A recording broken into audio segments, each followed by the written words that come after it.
ವಿದ್ಯಾರ್ಥಿಗಳೇ, ಇವತ್ತು ನಾವು ಘನಫಲವನ್ನು ಕಂಡುಹಿಡಿಯುವಂಥ ಅಭ್ಯಾಸದಲ್ಲಿ ಕೊನೆಯ ಪ್ರಶ್ನೆಯನ್ನು ಬಿಡಿಸುವ ಪ್ರಯತ್ನವನ್ನು ಮಾಡ್ತೇವೆ. ಈ ಪ್ರಶ್ನೆಯಲ್ಲಿ ಗೋಳಾಕಾರದ ಗಾಜಿನ ಪಾತ್ರೆಯೊಂದರ ಘನಫಲವನ್ನು ನಾವು ಕಂಡುಹಿಡಿಯಬೇಕಾಗಿದೆ. ಈ ಗಾಜಿನ ಪಾತ್ರೆ ಹೇಗಿರ್ತದೆ ಅಂತ ಹೇಳಿದರೆ, ಇಲ್ಲಿ ಗಮನಿಸಿ, ಗೋಳಾಕಾರದ ಒಂದು ತಳ ಇರ್ತದೆ.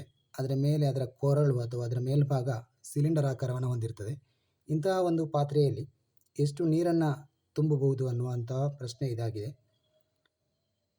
ಇದನ್ನು ನಾವು ಈ ಚಿತ್ರದಲ್ಲಿ ಕೂಡ ಗಮನಿಸಬಹುದು. ಈ ಚಿತ್ರದಲ್ಲಿರುವ ಹಾಗೆ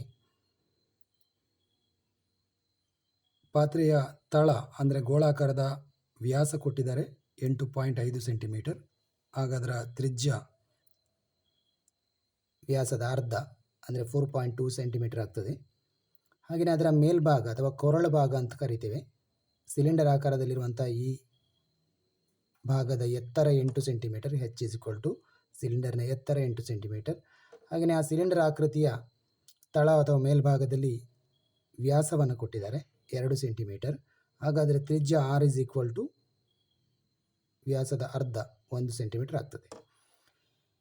ಈ ಎಲ್ಲ ಕೊಟ್ಟಿರುವಂಥ ಅಂಶಗಳನ್ನು ಉಪಯೋಗಿಸಿಕೊಂಡು ನಾವು ಈ ಎರಡೂ ಆಕೃತಿಗಳ ಘನಫಲಗಳನ್ನು ಈಗ ಕಂಡುಹಿಡಿಯಬೇಕಾಗಿದೆ. ಅಂದರೆ ಒಂದು ಸಿಲಿಂಡರ್ ಮತ್ತೊಂದು ಗೋಳ. ಆ ಎರಡು ಸೂತ್ರಗಳನ್ನು ಇಲ್ಲಿ ಬರ್ಕೊಳ್ಳುವ.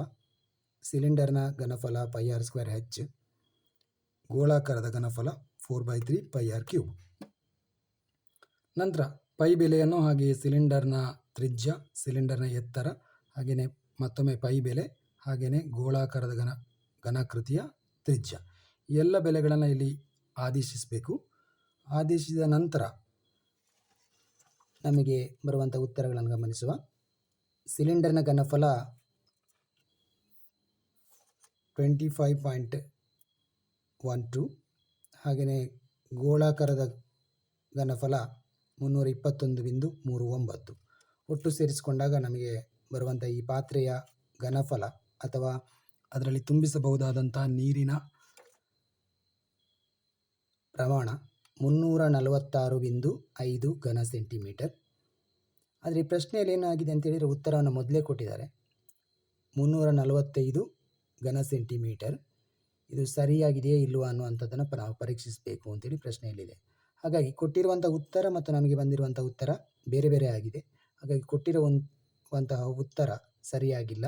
ನಮಗೆ ಬಂದಿರುವಂತಹ ಈ ಗಾಜಿನ ಪಾತ್ರೆಯ ಘನಫಲ 346.5 ಘನ ಸೆಂಟಿಮೀಟರ್.